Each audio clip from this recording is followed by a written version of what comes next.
What's up, y'all? It's been a minute. This has been one that I've been trying to get to for forever. It seems like something always came up, and I've been seeing a lot about it here, there, and everywhere. But I'm trying not to take too long at the beginning. But this is gonna be a wild ride.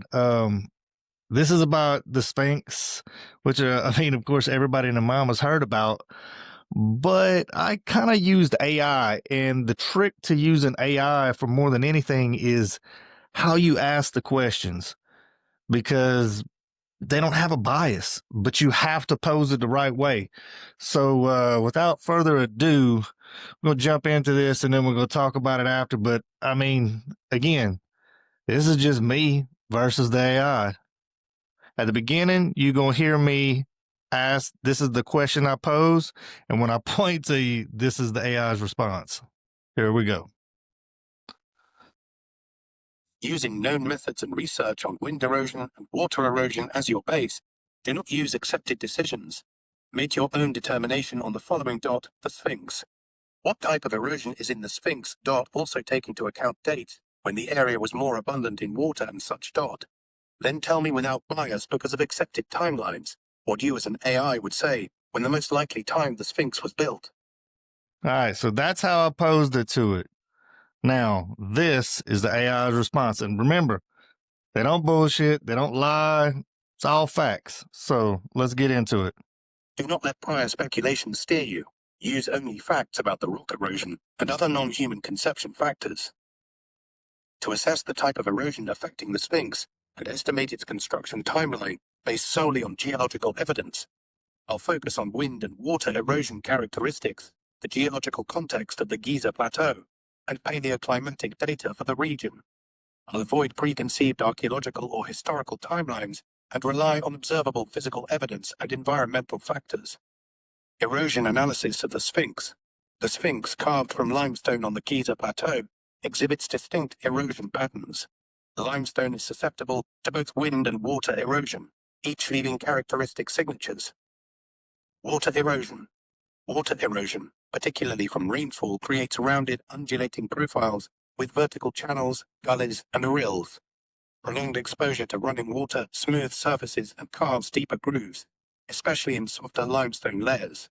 Subsurface water seepage can also cause fissuring and flaking. These features are prominent when a region experiences significant precipitation. Wind erosion. Wind erosion, common in arid environments, produces angular pitted surfaces with horizontal striations or undercutting.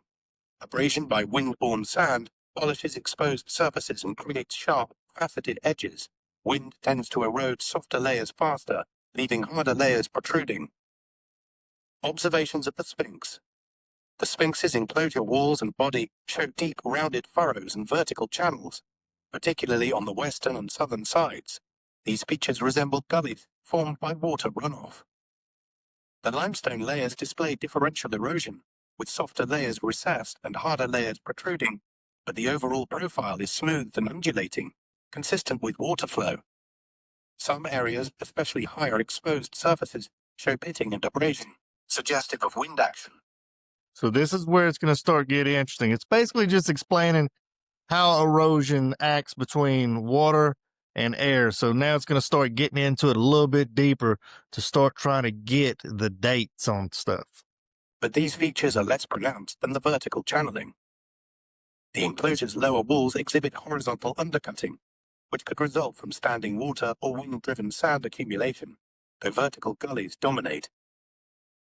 Geological context. The Sphinx is carved from member 2 and member 3 limestone of the Mokattam Formation, with softer, porous layers alternating with harder, more resistant ones. The softer layers erode faster, amplifying water-related features like gullies. The Giza Plateau is elevated, with natural drainage channels that would direct rainfall runoff through the Sphinx enclosure during wet periods. Paleoclimatic data. The Sahara region, including Giza, experienced wetter conditions during the African Humid Period, circa 14,800 to 5,500 years ago, or approximately 12,800 BCE, 3,500 BCE. During this time, the area received regular rainfall, supporting savanna-like vegetation and seasonal streams. So that's basically giving you what you have to have to get the results you have now. You have to have had these type of climates, and it giving you that range, and it's going to give you the end. But check this out. Proxy data, for example, sediment cores from Lake Victoria and Nile Delta deposits, indicate peak rainfall around 9,000 6,000 BCE, with precipitation declining sharply by 4,000 BCE as the Sahara transitioned to arid conditions. By 2,500 BCE, the conventional date for the Sphinx's construction during Khafre's reign, the region was largely arid, with minimal rainfall, less than 100 mm annually, insufficient to cause significant water erosion. Let me stop it right there for a second, though. Because it's AI, because I'm doing this from text, is obviously millimeters, so you're going to have to kind of extrapolate that. But here we go again. Erosion. Conclusion. The Sphinx's erosion patterns, deep vertical channels, rounded profiles, and gullies, are more consistent with water erosion than wind erosion. Wind action is evident in minor pitting and abrasion, but it cannot account for the dominant vertical furrows and smooth surfaces. The water erosion likely occurred during a period of sustained rainfall, aligning with the African Humid Period. The intensity of the erosion suggests prolonged exposure to water, not brief flooding events like Nile inundations, which would leave different sedimentary signatures. Estimating the Sphinx's construction timeline. To estimate when the Sphinx was built, I'll consider the erosion evidence and environmental conditions without relying on archaeological assumptions. For example, attribution to Khafre or Old Kingdom dating. That's the key. You have to take out what people have already said, because the gatekeepers do not want you to do your own math. They want to show you their answer and not see their work. Here's the work. And AI does not bullshit with it. It is what it is. The goal is to determine the earliest plausible construction date that allows for the observed water erosion. Key factors. Erosion. Duration, the depth and extent of water erosion. Gullies up to 2 meters deep in softer limestone require centuries to millennia of rainfall exposure. Experimental studies on limestone erosion rates under moderate rainfall, 200-500 mm a year, typical of the African Humid Period, suggest erosion rates of 0.11 mm a year for soft limestone. To achieve 1-2 meters of erosion, 1,000-20,000 years of exposure is plausible, though preferential erosion of softer layers could accelerate this. Climatic window. Significant water erosion requires construction before or during the African Humid Period's wettest phase, 12,800-3,500 BCE. After 4,000 BCE, aridity reduced rainfall to levels insufficient for the observed erosion. Construction feasibility. Carving the Sphinx required a stable, dry period to quarry and shape the limestone. The Giza Plateau's limestone was accessible during both humid and arid phases, but a semi-arid transition period, for example 10,000-7,000 BCE, would balance water availability for human settlement with dry conditions for construction. Post-construction exposure. The Sphinx's enclosure traps runoff, amplifying erosion during rainfall. If built early in the humid period, the structure would have been exposed to thousands of years of rainfall, consistent with the erosion depth. Later construction, for example 4,500 BCE or after, would limit exposure to a few centuries of declining rainfall, likely insufficient for the observed features. Calculation. Assume the Sphinx was built at time t, years BCE. It experienced significant rainfall until approximately 4,000 BCE, accumulating erosion proportional to exposure duration, t 4,000 BCE, and rainfall intensity. Erosion depth of 1-2 meters suggests 2,000, 10,000 years of exposure at 0.2, 0.5 mm year, mid-range for soft limestone under 300 mm year rainfall based on studies of karst landscapes. Thus, T2000, BCE 2000, 10,000 years, 6,000, 14,000 BCE, 8,000 and 12,000 years ago. However, the presence of a sophisticated quarry and carving suggests a capable society, feasible during the Neolithic or earlier periods, with known stoneworking technologies. Alternative explanations, seismic or chemical weathering, for example salt exfoliation, could contribute to erosion. but cannot produce the vertical gullies and rounded profiles. Nile flooding is unlikely, as it would deposit alluvium, not carve gullies in elevated limestone. This is all the stuff that the AI is coming up with because this is the facts. You could only have it this way.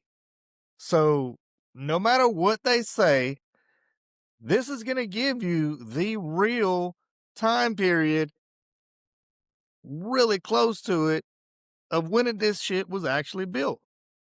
It is, I mean, the facts don't lie. Timeline conclusion. Based solely on erosion patterns and paleoclimatic data, the Sphinx was most likely constructed between 10,000 and 8,000 BCE, 12,000, 10,000 years ago.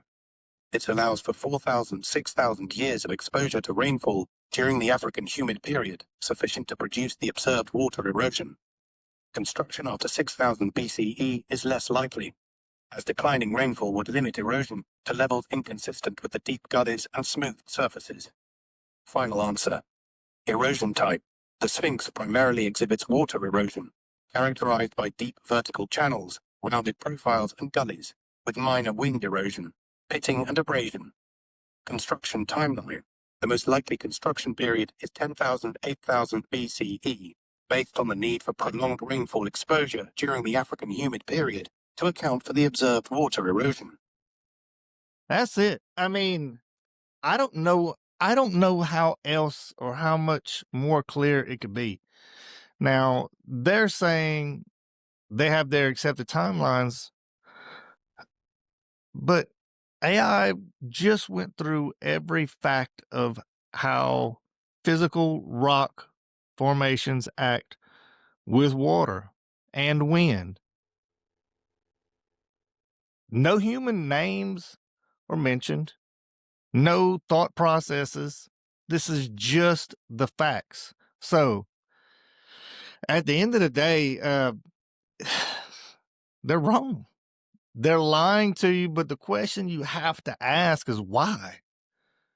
Why would they lie? And the only thing I could think is they're the king of the hill right now. If they bring this information in, they're no longer the king of the hill. So they don't want to accept it. They don't want to check out what's underneath the pyramids. They don't want to dig further. They wrap themselves in, we don't want to tear up anything. But with technology today, it's only a matter of time before we get more of the truth. And our old technology may be more impressive than some of the stuff we have now. Obviously, with how they transported some of these large rocks. I mean, we're talking 2 million pounds, you know, just mind boggling over huge distances. Then it has to get put there. And that's just other structures. Then you have something like the Sphinx that's been there for however long, and this isn't even getting into the head itself, which they think is should have been a lion or something like that way back when, and it got recarved or whatnot. Who built it? When did they build it? Why did they build it? What's inside of it? What are the shafts that we don't know? We've got so much technology and so many ways to check all this stuff out. Just let them get down there and let's find the answers. But the gatekeepers want to keep it closed. But truth's out there. This is Diggy from No Quiet Ports. Y'all be easy. Deuces.